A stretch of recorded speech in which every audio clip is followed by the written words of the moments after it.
その日、ぼんやりとしていた私は、その駅に着くと慌てて電車を飛び降りた。一安心したのもつかの間、大事なものを忘れていることに気がつく。振り返ると、無情にも扉は閉まり、電車は走り始めていた。ああ、何やってんの私。こんな季節だもの、忘れる人はたくさんいる。コンビニで新しいものを買えばそれで済むことかもしれない。でも、何が大事なものかなんて自分にしか見えないから。他人から見たらただの疲れた傘かもしれないけど、私にはとてもとても大切なもの。これから会社に行くのに傘を追いかけるわけにもいかず、改札でせっつくように駅員に事情を説明する。駅員は慣れた手つきで小さな紙切れを差し出す。私はそれを受け取ると、急ぎ足で会社に向かった。職場になんとか滑り込み、一旦平静を装うと、隙を見つけて紙切れに書かれた番号に小声で電話をかけた。一通り説明が終わり、保留音に苛立ちながら回答を待つ。ないですね。女性の声で落胆が促された。そうですか。それでも、もしかしたらまだ届いていないのかもしれませんね。また明日かけ直してみてください。と、少しだけ希望も残してくれた。そうか、確かにまだ届いていないのかも。でも、ひょっとしたら途中で誰かが持って行ってしまうことだってあるかもしれない。そうなったら、あの傘とはもう会えない。私は翌日、もう一度電話をかけた。電話の女性は、ありませんね、と答えた。そしてその翌日も、ありませんね。完全に手詰まりだった。もう諦めよう。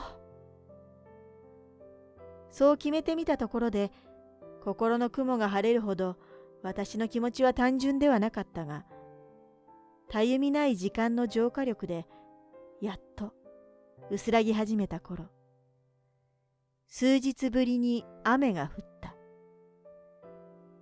私を守ってくれた傘がないことを思い出さずにはいられなくなった。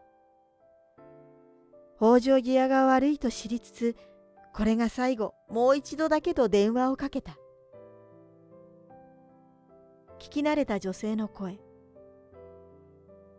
1週間前ですか？それなら遺失物として警察に行ってますね。終点の駅で確認してみてください。雲の間から薄い光が差した気がした。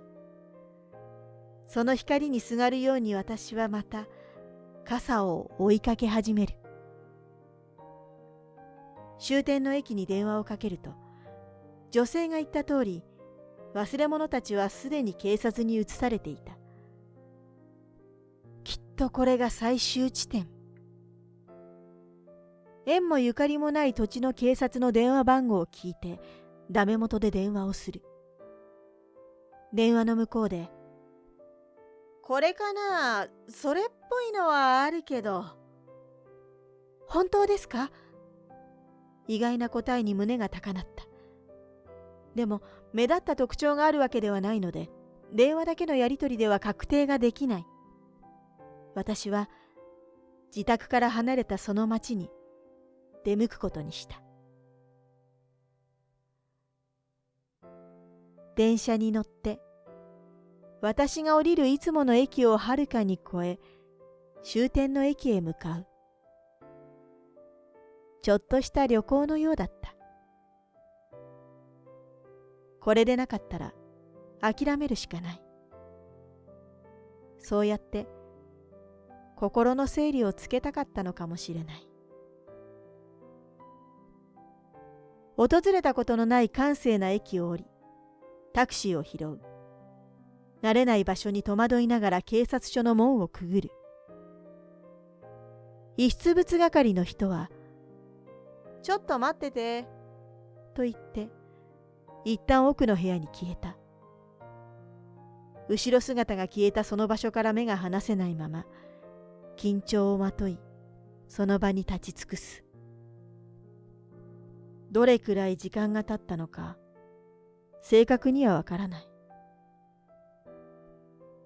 再び現れたその人が手に持っていたのは、見慣れた私の大切なそれだった。嬉しかった。ただ嬉しかった。やっと会えた。お帰りなさい。